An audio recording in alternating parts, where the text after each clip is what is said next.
La mésaventure d'une employée d'un sous-traitant de la SNCF à Agen. Ses collègues se mobilisent contre ce licenciement jugé beaucoup trop sévère. Et puis Apple a trouvé un accord avec le fisc en Italie. La firme à la pomme va payer plus de 300 millions d'euros pour régulariser sa situation. Et puis la pluie qui s'invite dans une grande partie du pays demain, même si ça devrait se lever un petit peu au cours de l'après-midi. Les températures, elles chutent un peu, mais ça reste très doux. On fait le point à la fin de ce journal.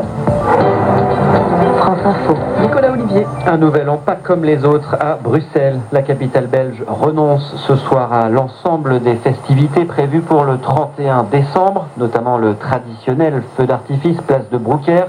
Tout est annulé, sauf le marché de Noël. Pour la municipalité, le risque d'attentat est tout simplement trop grand. Le bourgmestre de Bruxelles, Yvan Meyer, l'a dit à la RTBF. La décision, c'est d'annuler le feu d'artifice et toutes les activités qui étaient prévues par la ville demain, entre 10h30 et 1h du matin, parce que la situation est telle que, et sur base du rapport qui m'a été fait du centre de crise, je pense qu'on ne peut pas permettre un rassemblement de foule aussi important, d'une population aussi importante. Vous savez, l'an dernier, il y avait 100 000 personnes qui sont venues assister au feu d'artifice. Voilà, on ne peut pas prendre de risques avec autant de personnes. Il y va évidemment de la vie des citoyens et je ne peux pas prendre ce risque. À Paris, ce sera le strict minimum niveau festivité, mais le maximum pour le dispositif de sécurité de la Saint-Sylvestre.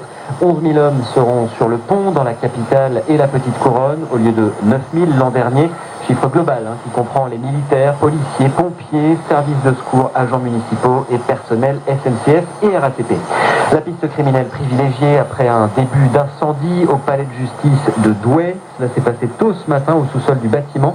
Au moins un cocktail Molotov aurait été lancé. Pas de réels dégâts, mais le fonctionnement des services a été perturbé toute la journée. 23h02 sur France Info, c'est un travail de longue haleine qui a fini par payer. Celui des enquêteurs de Versailles qui ont retrouvé un violeur en série présumé. L'homme arrêté lundi à Roubaix a été mis en examen ce soir et placé en détention provisoire.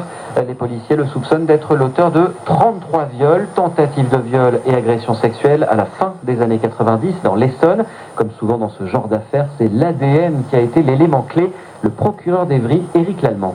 Deux éléments. D'une part, c'est les avancées technologiques qui ont permis de réaliser ces comparaisons et d'aboutir par l'intermédiaire de cette expertise en parentèle.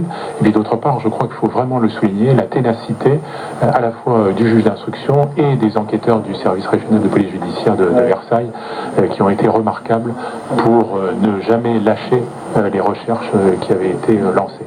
Aux États-Unis, c'est Bill Cosby qui est désormais inculpé officiellement pour une agression sexuelle. Cela fait des mois.